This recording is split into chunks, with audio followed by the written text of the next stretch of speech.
The human impact. There's a gratitude circuit in our brain badly in need of a workout.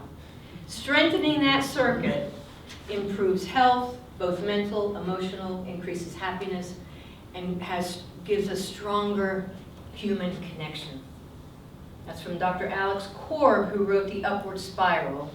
He does a lot of work with how neuroscience can help reverse depression.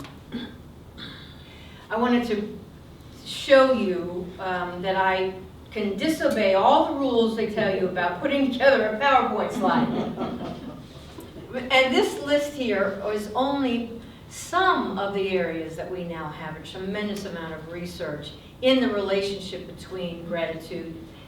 I like to consider it kind of a preventive care across our lifespan, both from a self-confidence, self-assuredness, self-compassion, self-care.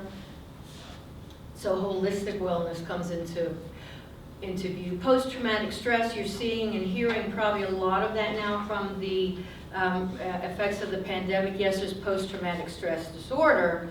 There's also post-traumatic growth, and at the heart of that research is that we have learned to appreciate the people in our lives, that we have learned to appreciate the strengths that we didn't even know we had. So this is a bit different than resilience, because resilience is bouncing back, right? So let me get back to baseline.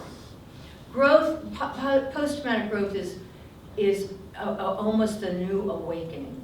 You really won't be that same person in a good way after you experience that. We'll talk about emotional intelligence and positive and psychological safety. 1940s, they actually defined gratitude as a moral emotion. And that if we viewed somebody's act of kindness or goodness, we viewed it as a moral action. And that moral action, actually, we call our moral barometer. And if we were receiving it in that way, we then became morally motivated to continue that moral activity, whatever it is. And so we'll talk about how that's so important today in our communities, in our institutions.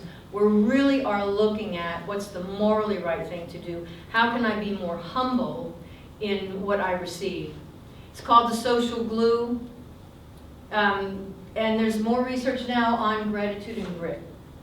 So you think maybe it's kind of counterintuitive, right? But grit actually fuels gratitude. So when we're getting gritty and we're doing the best we can and we accomplish what we accomplish, thinking of that PERMA model, that grittiness asks us to step back and think of the people that helped us accomplish what we just accomplished. How did they help us persevere? How did they help us adapt to what we were going through? And the more that we feel gritty and grateful, the more we're going to continue to be accomplishing the things that we feel are very meaningful in our life. Any questions? Any thoughts? I gotta watch my time.